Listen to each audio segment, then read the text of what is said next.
Welcome to the Technical Writing Success Podcast. This is episode 135. I'm Fred. And I'm Daphne. It's great to be back. Today we're looking at something really crucial, I think, for everyone in our field.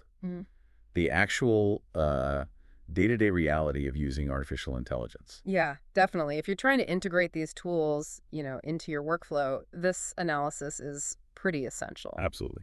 We're unpacking an article from someone we know well, our own producer, Curt Robbins. He's a senior technical writer, and he recently published this very grounding piece that kind of cuts through the usual AI hype. It does. The article is called AI Not Taking Over the World Anytime Soon. You can find it on LinkedIn, published September 26, 2025.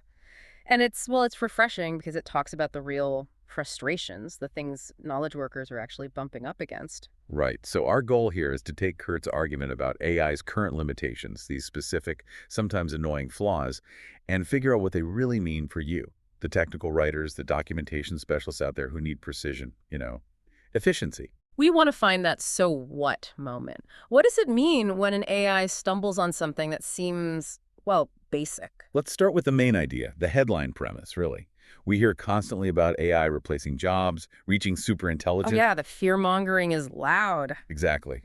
But Curt pulls the conversation right back down to earth. He argues that despite all that noise, current AI, it's nowhere near taking over the world. And he sums it up with this great line, something I think anyone who's wrestled with prompting will recognize. It can barely spell. Huh. Yeah, that quote really sticks. And the specific failure behind it, that's the core of his whole argument, isn't it? It really is. The article goes into detail about this surprisingly simple task he was trying to do. Curt needed a title slide for an article he was writing about Midjourney, the AI image generator. Okay. And he was using Ideogram, which is another AI image tool, one he said he's actually been pretty happy with for almost a year. So not exactly asking it to write a complex technical manual or analyze, secure code, just a title slide with a name on it. Precisely. Just needs the brand name spelled correctly. But what happened next is, it's a really powerful example of where generative AI currently falls short. What went wrong? The tool just kept failing to spell the proper noun Midjourney correctly. Midjourney, lowercase j. It kept generating it with a capital J, Midjourney. Okay, so a capitalization error. Seems small, but... Well, it is small, but it's also fundamental. It's not like some deep semantic misunderstanding. It's a basic rule for a proper noun, a brand name. And as technical writers, we live and breathe those details, right? A capital letter can change everything. Is it the product? An internal code. A completely different thing. Getting brand standards right is baseline. This failure right off the bat, that's a huge, a red flag. Totally. And what's really revealing is how Curt reacted. He didn't just throw his hands up. He did what, any good prompt engineer would do. He tried to fix it. He started adding more instructions to the prompt. Right. This is the key moment for listeners, I think. Usually if an AI is doing something weird, like Curt mentions, adding weird, funky icons sometimes. Yeah, that happens. You just tell it not to. Use negative prompts. Yeah. Exclude icons. Or in this case, do not capitalize the letter J. Yeah. And usually that works, right? Generally, yes. But here... those extra instructions, even getting more specific, more insistent, they just failed completely. And the scale of the failure is what's kind of mind-blowing here. How many times did he try? He generated 40 images. 40? 40 attempts, each time tweaking the prompt, trying to force the AI to use that lowercase j. And the result, every single one of those 40 images had the wrong spelling. Midjourney. Wow. 40 tries. That's not just a glitch. That feels like it's pointing to something deeper, like a limitation baked into the architecture or the training data. Exactly. It makes you wonder, why couldn't it be overridden? It's just capitalization. It suggests some, internal preferences or maybe biases from the training data are just incredibly stubborn. And think about the time cost. If you, as a technical writer, have to spend, 20 minutes, maybe more, going through 40 cycles of prompting, waiting, checking, prompting again. The whole efficiency promise just evaporates. Right. It becomes the opposite. The time sink is huge. It's that anti-efficiency paradox of AI we sometimes see. You adopt it to save time, but then it hits a wall on something simple, and you spend way more time fighting it than if you just, opened Photoshop yourself. So eventually he did what good technical writers do. He got resourceful. He switched tools. Ah, okay. Did that work? Yes, he managed to get the text spelled correctly using Google Gemini. Success, finally. But I sense a but coming. There's always a but with these tools, isn't there? Success often comes with a new, maybe equally annoying technical trade-off. Okay, what was Gemini's issue? Well, while Gemini got the spelling right, Curt points out its consistent limitation. It apparently always fails to generate a true 16.9 aspect ratio image. Huh? 16.9. Okay, why does that specific detail matter so much for, professional documentation folks? Is it just about a clean LinkedIn banner? It's more than that. I mean, Mhm. yes, banners, but think about the enterprise world. These images, they often end up in learning management systems, right? Or internal SharePoint sites, company intranets. Right, platforms with specific requirements. Exactly. And most of those systems, especially for presentations or embedded content, they rely on standard dimensions. 16.9 is the widescreen standard for most modern displays. PowerPoint slides, you name it. So if the AI gives you something slightly off, like 16.8 or whatever, It either looks distorted, stretched, or it forces someone, usually the content manager or the tech writer, to manually crop it later. which takes more time, and you might even lose part of the image you wanted. Precisely. Your job suddenly shifts from generating content to fixing poorly formatted AI content. It makes you question the whole workflow.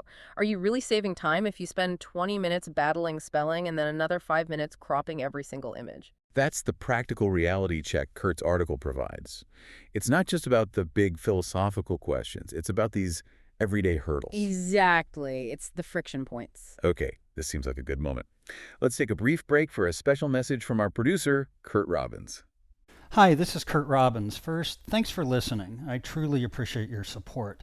I want to let you know that I'm currently accepting new clients. My rates are affordable, and I have more than 25 years of experience working for enterprise companies like Microsoft, Northrop Grumman, Oracle, PNC Bank, FedEx, USAA, and Wells Fargo, among many others. If you want to improve your IT documentation and communications, hire me. I deliver fast, know how to use AI to improve efficiency and accuracy, and love going the extra mile to satisfy my clients. Thank you for subscribing and listening. Back to you, Daphne and Fred. Welcome back to the Technical Writing Success Podcast. All right, so before the break, we were talking about Curt's specific struggles, the ideogram spelling fiasco, the Gemini aspect ratio problem, and how these sort of puncture the whole narrative of easy, seamless AI integration. Yeah, and now we need to connect that back to the world many of our listeners operate in. These aren't just personal annoyances when the stakes are higher. Right. Think about the environments you mentioned earlier, companies like FedEx, Microsoft, Northrop Grumman, places where documentation isn't just helpful, it's often critical, maybe even regulated. The tolerance for error there is, well, basically zero. So if an AI can't reliably capitalize Midjourney, What does that mean for, say, a standard operating procedure related to safety compliance? Or a policy statement about data security?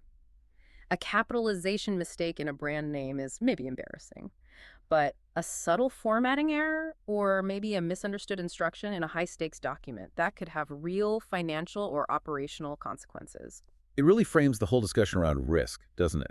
Kurt's examples show why AI, right now, today, is best viewed as a very powerful assistant, maybe, but one that's still quite junior. Exactly. It needs constant human oversight, constant compensation for its blind spots. The human editor, the human reviewer, remains absolutely essential.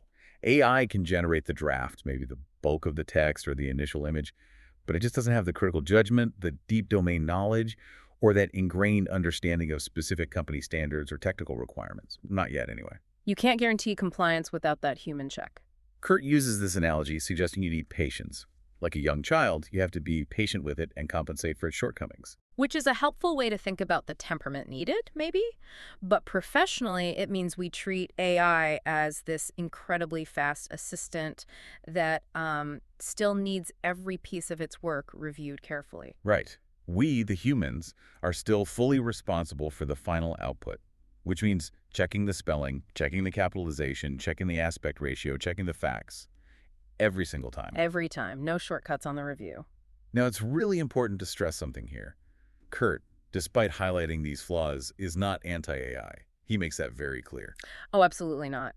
He explicitly says he's a big fan of artificial intelligence and believes it will transform the role of technical writers. The key word there is transform, right? He sees it changing how we work, leveraging its power, not making us obsolete. Exactly. Transformation, not replacement.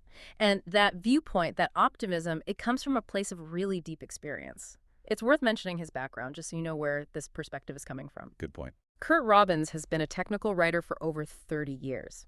He's mostly worked inside IT departments for huge enterprise organizations. Yeah, his client list is pretty impressive. FedEx, Microsoft, Northrop Grumman, PNC Bank, USAA, Wells Fargo.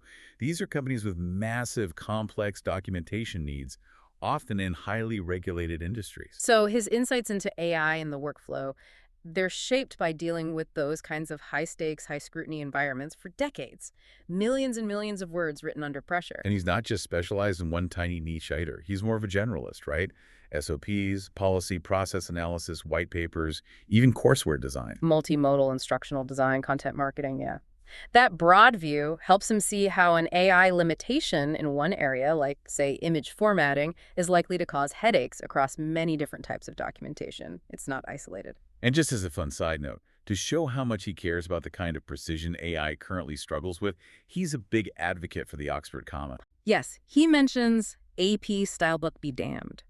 It kind of underscores the point, doesn't it? That human touch often lies in knowing and enforcing those specific, nuanced rules that AI can't reliably manage yet. Okay, so let's boil this down. What's the main takeaway for you, the technical writer or documentation specialist listening right now? I think the big one is maybe stop wasting 20 minutes trying to bully an AI into changing one letter.